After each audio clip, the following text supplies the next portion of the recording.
അനുമോളെ ആർട്ടിഫിഷ്യൽ കുലസ്ത്രീ എന്ന് വിളിച്ചതും നെവിൻ്റെ അമ്മൂമ്മയെ വിളിച്ചതുമെല്ലാം ലാലേട്ടൻ ഇതാ ചോദ്യം ചെയ്ത് കഴിഞ്ഞിരിക്കുന്നു. ഇത് ചോദിച്ചപ്പോൾ ലാലേട്ടനോട് നെവിൻ പറഞ്ഞതും പോരാഞ്ഞത് അത് ലാലേട്ടൻ്റെ തലയിലേക്കും ഇട്ടു തന്നിരിക്കുകയാണ് അനുമോൾ. ഇത് കേട്ടപ്പോൾ ലാലേട്ടൻ ചോദിച്ചു, അത് എങ്ങനെയെന്ന്. ലാലേട്ടൻ ഇവിടെ പറഞ്ഞിട്ടുണ്ട്, അച്ഛനെയും അമ്മയെയും മാത്രമേ വിളിക്കാൻ പാടില്ലാത്തതുള്ളൂ, അപ്പൂപ്പനെയും അമ്മൂമ്മയെയും ഒക്കെ വിളിക്കുന്നത് ഒരു പ്രശ്നമല്ല എന്നാണ് അനുമോൾ പറഞ്ഞിരിക്കുന്നത്. ഇത് കേട്ടപ്പോൾ ലാലേട്ടൻ പറഞ്ഞു, എന്തൊരു അനുസരണയുള്ള പിള്ളേര്, ഞാൻ പറയുന്നതെല്ലാം അനുസരിക്കുന്നത്, അതിൽ ഒരു മാറ്റവും കാണിക്കാത്തവർ എന്നൊക്കെയായിരുന്നു ലാലേട്ടൻ പറഞ്ഞിരുന്നത്. ഇനി ഒരു കാര്യം ചെയ്യൂ, വീട്ടുകാരെ വിളിക്കുന്നത് നിർത്തിയിട്ട് അയൽപക്കത്തുള്ള ആളുകളെയൊക്കെ ഒന്ന് വിളിക്കൂ, അപ്പോൾ നിങ്ങൾക്കുള്ളത് അവർ തന്നോളുമെന്നായിരുന്നു ലാലേട്ടൻ്റെ മറുപടി. ലാലേട്ടൻ നെവിനോട് ചോദിച്ചു, നെവിന് അമ്മമ്മയുണ്ടോ എന്ന്. ആ സമയം നെവിൻ പറഞ്ഞു, ഉണ്ട് എന്ന് പറഞ്ഞു. തിരിച്ച് അനുമോളോട് ചോദിച്ചു, അനുമോൾക്ക് അമ്മമ്മയുണ്ടോ എന്ന്. അപ്പോൾ അനുമോളും പറഞ്ഞു, ഉണ്ട് എന്ന്.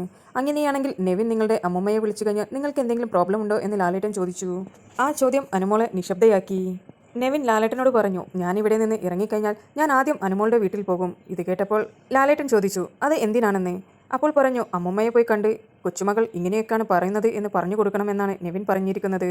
എന്തായാലും ഈ രണ്ട് ഇഷ്യൂസ് ലാലേട്ടൻ വളരെ മയത്തിലാണ് കൈകാര്യം ചെയ്തിട്ടുള്ളത്. നിങ്ങൾക്ക് ബിബിയുടെ അപ്ഡേറ്റ്സ് അറിയാൻ താല്പര്യമുണ്ടെങ്കിൽ എൻ്റെ ചാനൽ സബ്സ്ക്രൈബ് ചെയ്ത് സപ്പോർട്ട് ചെയ്യുക.